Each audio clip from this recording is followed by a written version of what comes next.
Bismillahirrahmanirrahim. Assalamualaikum warahmatullahi wabarakatuh. InsyaAllah pada minggu ini Ustaz akan menerangkan berkaitan mata pelajaran bagi sains tahun 4, iaitu unit 5 di bawah tajuk cahaya. Okey, baiklah. Anak-anak murid Ustaz, apakah itu cahaya? Bercerita tentang cahaya. Apakah itu cahaya? Siapa boleh jawab? Cahaya adalah satu bentuk tenaga. Seperti mana yang kita belajar sebelum ini, ada 7 sumber tenaga. Ada 7 sumber tenaga yang mana salah satunya adalah cahaya. Dan juga cahaya ialah matahari merupakan sumber cahaya yang paling utama. Yang kita kena tahu. Bercerita tentang cahaya, di mana subtopik yang pertama kita akan belajar berkaitan cahaya bergerak lurus.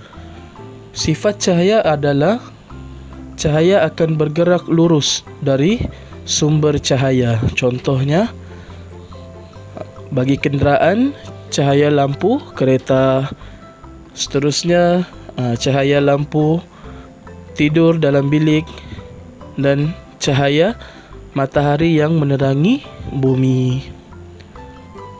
Baiklah, bagi menambahkan kefahaman anak-anak murid, Ustaz, di sini ada Ustaz sediakan satu video berkaitan cahaya yang bergerak lurus. Marilah sama-sama kita saksikan video tersebut.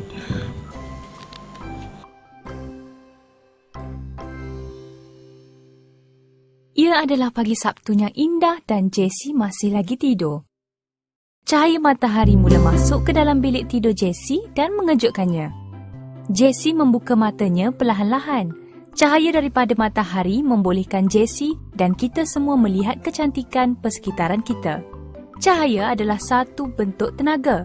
Kalkulator yang digunakan oleh Jessie untuk membuat kerja rumah juga berfungsi menggunakan cahaya matahari, yang kita kenali juga sebagai tenaga suria. Matahari adalah sumber utama cahaya dan tenaga di bumi. Tetapi, bagaimanakah cahaya bergerak? Cahaya daripada matahari bergerak lurus melalui udara. Cahaya matahari bergerak dalam semua arah. Setiap jalur cahaya dipanggil sinar cahaya. Sinar cahaya bergerak terus ke mata dalam garis lurus. Apabila Jessie menutup bidai di dalam biliknya, dia tidak dapat melihat pemandangan di luar lagi.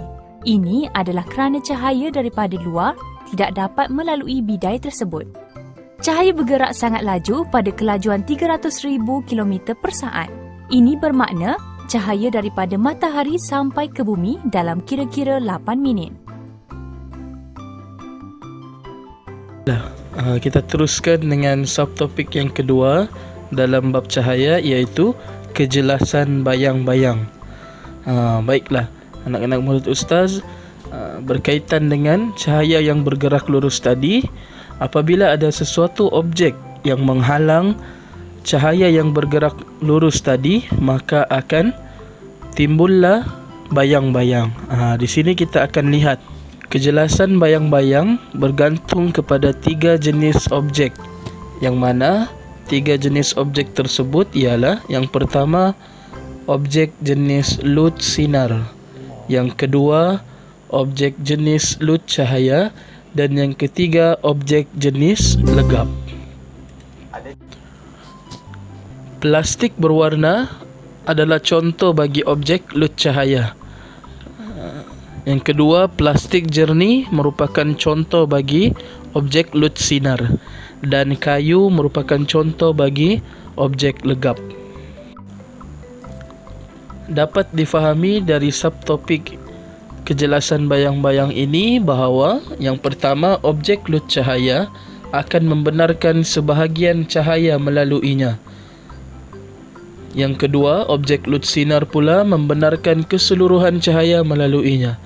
Dan yang ketiga, objek legap langsung tidak membenarkan cahaya melaluinya. Terusnya ialah faktor yang mempengaruhi saiz bayang-bayang. Yang pertama, semakin dekat jarak cahaya dengan objek, maka semakin besar saiz bayang-bayang. Manakala semakin jauh jarak cahaya dengan objek, maka semakin kecil saiz bayang-bayang. Bagi faktor mempengaruhi bentuk bayang-bayang. Bentuk bayang-bayang terhasil bergantung kepada dari mana sumber cahaya menyuluh objek tersebut. Menambahkan kefahaman anak-anak murid Ustaz, di sini Ustaz ada sediakan video berkaitan menyiasat bayang-bayang. Marilah sama-sama kita saksikan video tersebut.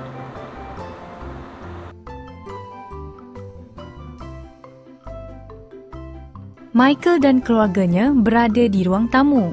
Michael dan adiknya ingin membuat satu pertunjukan ringkas kepada ibu bapa mereka. Mereka mematikan lampu dan adiknya mengarahkan lampu suluh ke dinding. Apabila Michael berdiri di hadapan cahaya lampu suluh tersebut, satu imej yang besar lagi gelap muncul di belakangnya. Dia mula membuat bentuk haiwan yang berbeza dengan menggunakan tangannya. Ibu dan bapanya gembira dengan persembahannya itu. Adakah anda tahu apakah nama imej gelap itu dan bagaimana ia terbentuk? Imej berbentuk gelap itu dipanggil bayang-bayang. Bayang-bayang terbentuk apabila satu objek legap menghalang cahaya dari sumber. Objek legap tidak membenarkan cahaya melaluinya. Contoh objek legap adalah badan kita. Cahaya tidak boleh melalui tangan kita. Oleh itu, bayang-bayang terbentuk. Bayang-bayang boleh bertukar saiz. Ini boleh dipengaruhi oleh jarak di antara objek dan sumber cahaya. Apabila sumber cahaya lebih dekat dengan objek, saiz bayang-bayang bertambah. Apabila sumber cahaya lebih jauh dari objek, saiz bayang-bayang berkurang. Faktor lain yang boleh memberi kesan kepada saiz bayang-bayang adalah jarak di antara objek dan skrin. Apabila objek lebih dekat dengan skrin, saiz bayang-bayang berkurang. Apabila objek lebih jauh dari skrin, saiz bayang-bayang bertambah. Bukan sahaja saiz bayang-bayang yang berubah tetapi juga bentuknya. Bentuk bayang-bayang dipengaruhi oleh kedudukan cahaya dan kedudukan objek. Bayang-bayang boleh menjadi panjang, kurus, pendek dan gemuk. InsyaAllah dengan berakhirnya video tersebut tadi, maka berakhirlah sesi pembelajaran PDPA kita pada minggu ini. Dan insyaAllah pembelajaran kita akan Ustaz sambung semula pada minggu yang seterusnya. Moga kita dapat bersama-sama lagi. Dan Ustaz mohon kemaafan jika sepanjang video ini ada kekurangan, kesilapan dan kelemahan, kerana ini pun baru saja Ustaz belajar buat video.